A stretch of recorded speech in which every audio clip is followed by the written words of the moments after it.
much of Chase's issues this week were reoccurring from last week?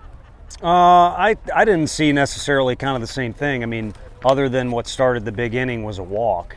But before, I mean, pitches just weren't coming out the way they had in the past, and he was erratic out of the zone consistently. I'm referring to last week.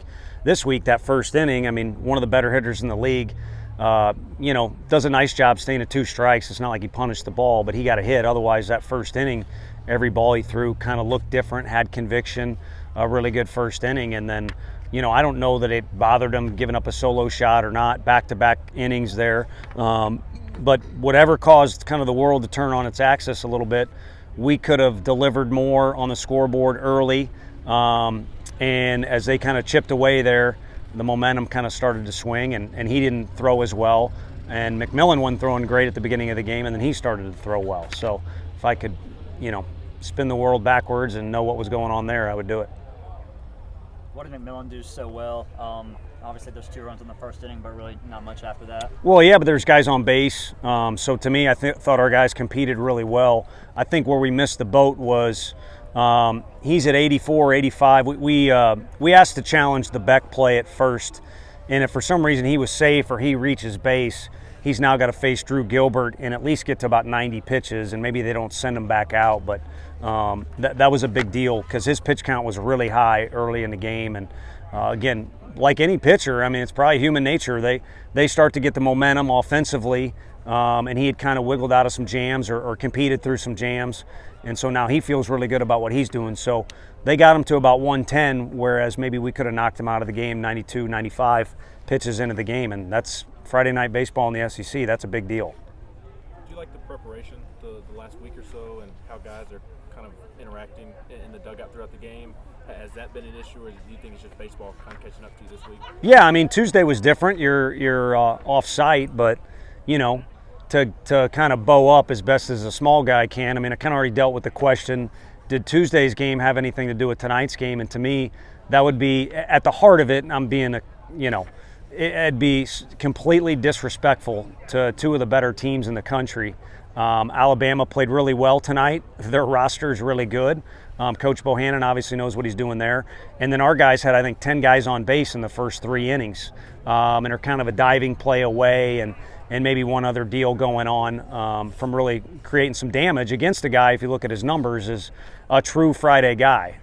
So the preparation tonight, if anything, had a little bit more juice to it, maybe because it's Friday, maybe because they know Alabama's good, maybe because Tuesday they took one on the chin. But I think that deal was a neutral site game. It's a wood-bat game. It's entirely mutually exclusive from tonight. And tomorrow technically is mutually exclusive from tonight too, but we all know better. It's a 3-game series you're in, and you start to learn your opponent a little bit, and there's certain things that go on that might carry over, like Will Mabry being really efficient with his pitch count. That allows him to come back one of these 2 days, if not both. There was a lot of talk about approach on Tuesday night. Was it approach issues tonight or just some bad luck in big moments? No, and bad luck's tough. I mean, I don't know how you call bad luck. You can control whether you square the baseball up or not, like Cortland does. You don't have any control over the guy making a diving catch. And ideally you'd like to kind of bunch up your stuff, your activity that you do, kind of like they did in 1 inning. They had a big inning. We never did that.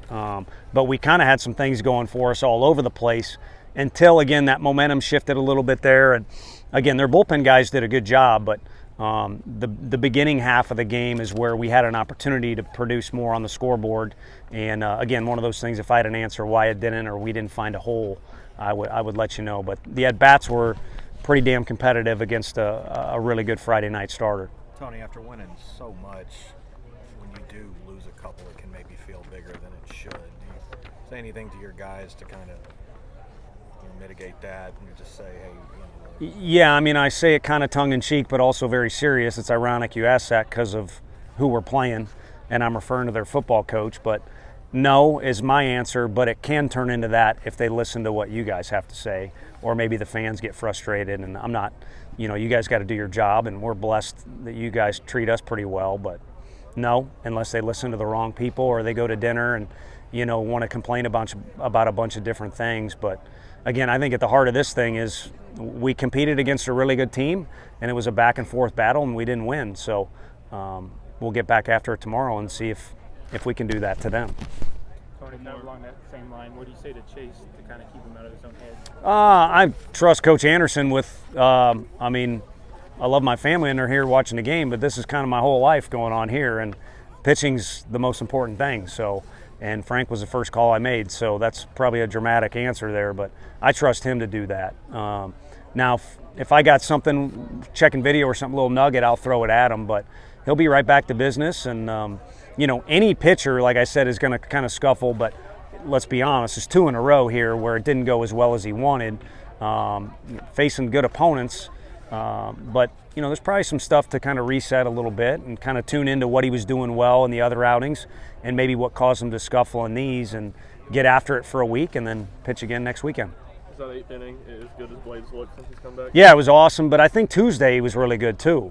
I mean, Tuesday was a deal where it didn't feel too good to take him out of the game, but the whole reason we took him out of the game was so he was available tonight. And the way the kind of deal worked with Mabry, you know, I think we ended up putting him in a good position. I just wish we would have been able to tie the game or be within one. But he was sharp, and each time out has shown a little bit something different. So I think we're getting close to that guy who not only was last year, but I think he'll be better because he's more experienced, he's more physical, you know, all that good stuff. With the way Blade has looked, would you consider putting him back in the rotation, maybe letting Chase get a little rest in the bullpen? At some point in the rotation, you know, the one thing you got with our schedule, and it popped up this weekend, you got the quirky Thursday TV stuff. So, you know, things we've done before is, you know, shuffle things around because of that. Now, we're a couple weeks away from that, but that's kind of been floated around in the office. If you want me to, if I was being unfriendly to you guys before, I'll be friendly there by giving you some insight that we've kind of floated that deal when those Thursday games pop up, maybe trying something. Thanks, Coach. Thanks, Tony. Thank you all. Boys, some rap boys.